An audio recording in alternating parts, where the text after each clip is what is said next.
today with Susan, and she's going to teach me everything I need to know about starting seeds. I'm a novice, Susan, so what's the most important thing that you need to know about when you're starting seeds from scratch? Well, welcome to the little workshop here, Pam. I would say that seeds really need light, and they need water, and they need oxygen, and they need a little bit of heat. If I do everything completely optimal but it's too cold, they won't grow. Or if I do everything optimal but I don't give them enough light, they're going to stretch and try to get to light, like through this poor little basement window here, and they won't have enough light, and they'll die. They'll use all their energy up. So give them light and water and warmth, and give them some air, which means you're not packing them tight into a pot. I noticed that you're wearing gloves. Is there a reason for that? Yes, I love these. Like, they're latex gloves, simply like they use in the hospitals. And I use them for myself because when I make my little pots, I do it with newspaper, which is free and recycling. It's a good thing. But it gets ink all over my hands. So what I do, can I show you how I make these? Sure. What I end up with is a little pot like this. I'll show that. So you see that I have a pot that I have put soil in it. But I'm going to show you how I make them, and I think they're just the cat's meow. So I take a piece of newspaper, and all of us who have made paper mache know that it tears one way easily and one way hard. I fold it in half. This is the whole length of paper. I fold it in half. Now I've got a piece of PVC here. Where'd I put it? It's right here. Here it is. So this is a piece of PVC. And I'm going to roll this piece of paper around it. Let me make a little higher contrast here. Like this. Give it about that much room. I roll it around there, roll it up, and tuck it down in like this. And I just have the best little pot. Voila. Just like that. And the reason I like these is it sort of binds the roots together and gives them a little place to grow. When I would plant those out, I would want a nice strong little root ball, which this would give me, and then put it into just a slightly larger pot, not a great big one, because that's what we're talking about too with little seedlings. They have a nice strong root ball, but if you put them in a big pot, which is where you're going to eventually want them, they're going to flounder. So you have to do it from little to medium big to big. To keep your pots clean, to keep them sterile, how do you do that? Yes, good point. If they're brand new, they are sterile, of course.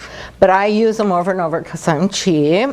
So what I like to do is the ones from last year, I wash them out real well. I generally use a bucket with vinegar, some vinegar and a lot of water. And I scrub out the organic matter. And then I can shake them out real well, rinse them, shake them out, put them in the sun to dry, and really let them kind of bake in the sun for a day, get dry. But a little bleach solution, like 1 to 10, in a separate bucket that's clean. If you've got them all rinsed out and clean and the organic matter off them, dunk them in that and give them a shake and then put it in the sun. Then you really know you've got a clean pot. And some of these seeds are expensive, and they grow like $1 million. But if you put them in a dirty pot, good luck, because you're probably going to have some diseases that are either in the soil or left over from the pot, and it's not worth it. You want to have a good, strong start for your plants. So now that we've cleaned everything, the soil you put in, is that different, Susan? Yes, it is it's different. Don't go out in your garden and just get soil out of there, even though it might be, you think, really good soil. I use a seedling mix, which I actually buy, and it's clean. It hasn't been, used for other pots. So there aren't any seeds in it from weeds or things like that that would and hopefully not very much in the way of, things that are growing that you don't want growing in with your seedlings. And I like it because it's very light, which is good because you want your seedlings to have aeration. They need air. and it's light so that the roots can grow in there strong and have something to hang on to, but they can get through it, so it's not a solid mass. So, so that's why I buy this especially for seedlings. I then put a little bit of sphagnum peat moss, which has been milled. And milled just means it's been sort of ground up. And actually, if you would put this down and put some water on it, water would stand right on it. It's hydrophobic, which means it will actually keep water away, which is a good thing. But what you want to do when you start out, like with this, what I'll do is put it in a pot, you know, a separate clean container, and mix some water with it, almost like I'm doing cookie dough or pie dough, you know, crust. And mix it up and get it wet. And then put a little bit of that on top of my pots, and then put my seeds on and just barely touch them down in. I use a chopstick actually, but I'll show you that in a minute. Okay, so the reason you do this is you do not want your seedlings getting damping off, which is when a sort of fungus grows on the plant. And I have seen it actually happen where you have perfectly beautiful little seedlings growing strong, and all of a sudden, 3 hours later, you check and they're all dead. And so the sphagnum moss helps to keep the damping off from happening, because it's sort of holding them up, the little leaves up above the wet soil and the damp. So it's just an extra good thing to add. You don't have to. I haven't done it every year, but when I found out about it, I thought it's a really good thing to use, especially for some of them that are vulnerable to damping off. What I do, I still got my gloves on, so I just actually put my soil in there, not very hard. I don't poke it down in tight. And there's my pot. And I do this over and over again. You'll see that I have some already started here. And again, the reason I said I like these is that they sort of make a smallish space for that root to first grow out into. And then when I want to transplant them, to begin to harden them off and put them in a bigger pot, I can lift them right out of this, and it'll be, you know, the roots will be separated from it. Yeah, you don't have to bang the whole pot to get all of them out. Good and idea. The roots are already separated, and unless I've started like 4 or something in one of these, and then I can put it out and sort of pull the roots apart the way we did before. Oh, here, this is an interesting one. Look, I can show it to you here. I'm going to lift this up actually by the leaf and not the stem. Look at this root. How deep it is already grown, and that's just from one little seed. And I could actually put this in one of these pots here like this. I could put a little soil in it, put that down in there against the edge, give it a little more soil. Here's where my chopstick would come in handy, because I would brace it up against there. And this one little seed would just become a healthy plant. Well, one of the things that I've noticed, Susan, is on the backs of the packages, there are different instructions depending on the type of seed it is, how far down into the ground it needs to go. So some need light. Yes. And so you would perhaps put it on top of your, and then some, it would tell you the depth. So you need to pay attention. Yeah, I always read the label, even though I think, okay, this is the 30th year I've planted beans or peas. I still read the label, because one of the things I learned in Master Gardening is the label is actually a legal document. And it makes sense to read it. They probably know more than I do. And one of the things is that I found as a general rule is real fine little leaves generally, I mean seeds, will be on top of the soil, and that's how Mother Nature plants them. They drop them and they fall into the soil. Things like beans and peas generally need to go down in the soil a little bit. And do you know about, what's it called when they do a little inoculant for peas and beans. Have you heard of that? I've heard of it, but can you tell us a little bit more about it? Well, this is this material that you buy a little bag of it, like this size, and it's $7. Now, I am cheap. I do not want to spend $7 on something that looks like dust. But they said it the other day again on the gardening show on the radio, and I've heard it from other people. Get it. Buy it. Get a new one each year because it loses its vitality.